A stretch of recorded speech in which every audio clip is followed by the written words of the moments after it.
Una vez creada y compilada nuestra primera aplicación, la hemos compilado tanto en el emulador como en un dispositivo externo, un Samsung Galaxy S3.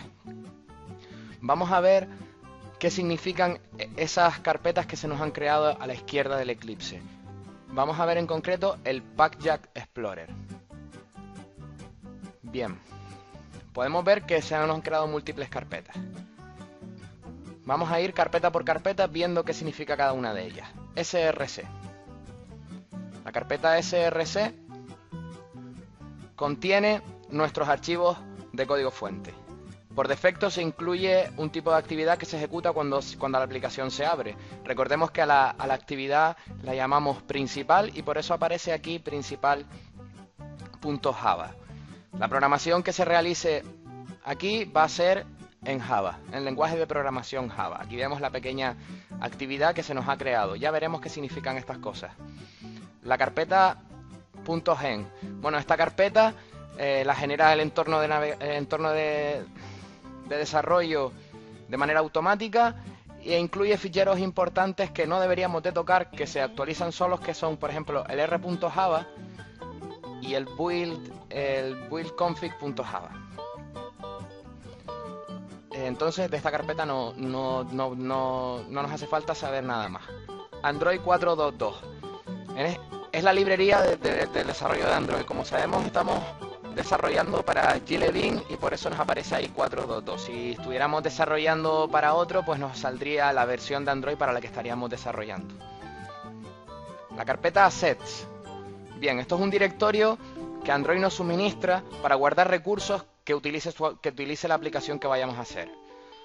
Pero para acceder a estos recursos tenemos que usar una clase específica que es la clase Asset Manager, y por tanto siempre que sea posible será mejor utilizar la siguiente carpeta.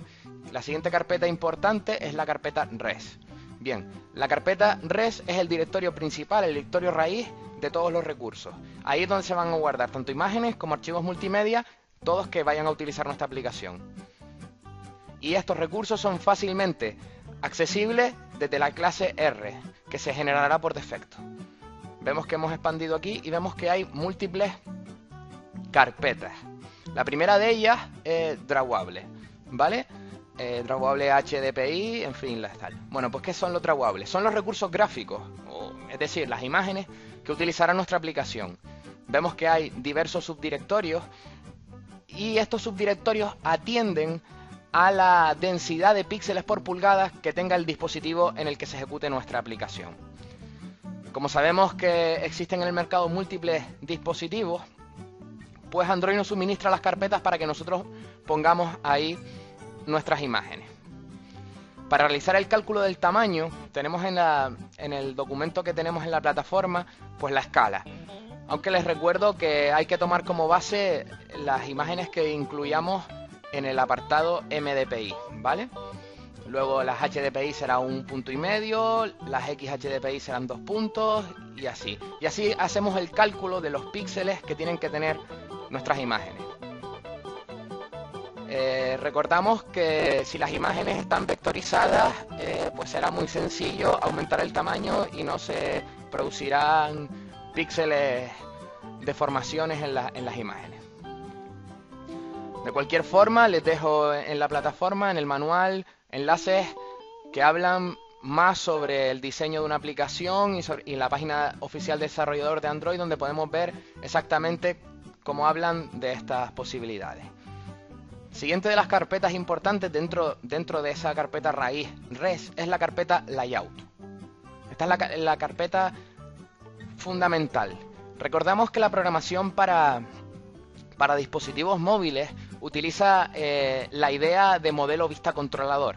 Es decir, vamos a tener separado el código de la vista, ¿vale? Entonces, en este archivo es donde nos vamos a crear los archivos programados en XML de cómo se van a ver nuestra aplicación, de esa interfaz gráfica.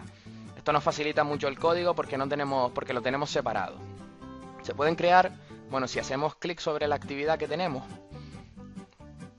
vemos aquí como simplemente se ve cómo se va a ver en la pantalla, ¿vale? Y si aquí abajo hacemos activity principal.xml, hacemos clic en este aquí, pues vemos la codificación XML de lo que se está viendo realmente en pantalla en el Graphical Layout. Vale. Bien, podemos crear múltiples layouts dependiendo del tamaño de la pantalla. De la misma manera que pasaba con las imágenes, sabemos que existen múltiples dispositivos que utilizan Android. Y para facilitarnos la tarea de hacer una especie de estandarización, Android nos suministra la posibilidad de crear 4 subcarpetas atendiendo a los tamaños de pantalla. Divididos en las métricas, están divididas en 2 para teléfonos y 2 para tabletas. En el manual les dejo especificado un poco más sobre este detalle y un enlace a las métricas del manual oficial de Android. Bien, seguimos y vemos la carpeta menú, donde tenemos otro archivo XML. Y en esta carpeta pues se definirán las características de nuestros menús. Bien, recordamos que cuando estábamos creando nuestra aplicación y les estábamos diciendo qué es lo que queríamos que tuviese nuestra aplicación, con quién era compatible, recordábamos que nos daba un error si queríamos poner unos tipos de menús cuando la aplicación era menor que Honeycomb. Bien, pues aquí en este caso se nos crean carpetas dependiendo de qué sistema operativo vayamos a utilizar. De Honeycomb para atrás, sin contarlo, los menús van a tener una manera y de Honeycomb para adelante van a tener otra manera. En el manual está especificado bien como la imagen de cada uno de los menús. Bien, tenemos una carpeta value. Al igual que la idea de Android era separar las vistas de los códigos, la segunda de las ideas de separar códigos, de esa modularidad, de tenerlo todo en carpetas, es separar los textos o los arrays, los estilos y las dimensiones. Pues nosotros cuando queramos poner algún texto, pues nos creamos, por ejemplo, un string. Aquí vemos en el apartado string.xml, vemos que se ha creado por defecto 3 strings. Y si vamos a verlo en XML, un poquito en código, vemos, por ejemplo, que el string name Hello World tiene la palabra Hello World.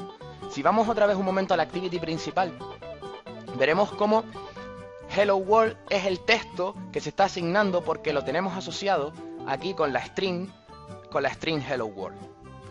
Aquí simplemente tendríamos que asociar nuestro texto a la string que vamos a mostrar por pantalla y definir lo que queramos escribir en esa variable, pues dentro de aquí, definiendo el nombre de la variable y el texto que le queramos poner.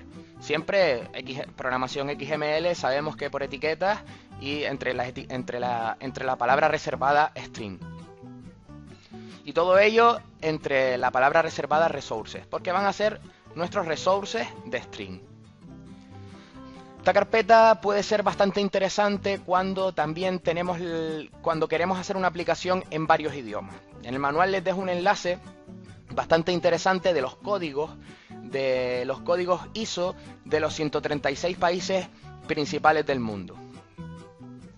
El siguiente de los archivos importantes, y bajo mi punto de vista el más importante, es el Android Manifest.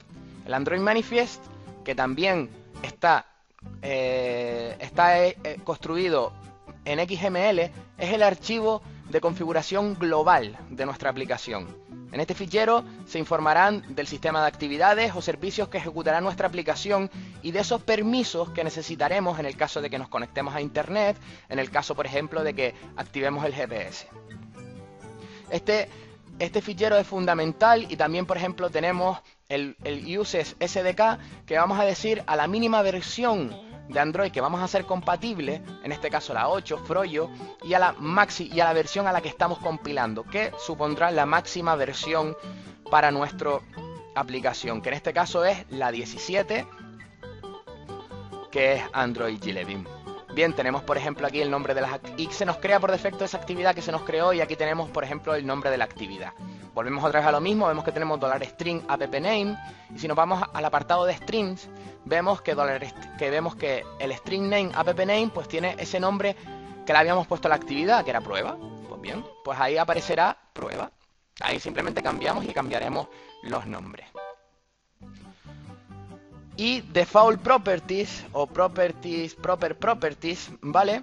Project Properties, que es un fichero que se genera automáticamente y del que en principio no tendremos que tocar nada. Simplemente en este fichero nos está diciendo que el target que estamos utilizando es Android 17, Android Jelly. Bien, como podemos ver en el manual, tenemos un anexo bastante interesante y es que podemos nosotros crearnos recursos alternativos, ¿vale? Y los recursos alternativos son aquellos que hemos diseñado para que sean usados con una configuración específica. Y es crearnos una carpeta en el apartado res, pues con el sufijo del nombre de la carpeta relacionándola con esa determinada configuración. Y vemos que es res barra el tipo de recurso y el guión el cualificador. Y ahí les dejo pues una lista de los cualificadores principales y sus definiciones que existen en Android actualmente. Es los principales, los más, quizás existan algunos más, pero estos son los más usuales. Y si se fijan en el documento, pues algunos de los cualificadores solo son disponibles desde la API 13 o algunos desde la API 8 o desde la API 9. Y bueno, y este ha sido el vídeo de los recursos y de dónde tenemos que poner nosotros las cosas para empezar a programar en Android. Siguientes vídeos veremos ya empezaremos a programar, ya empezaremos a hacer nuestra primera aplicación.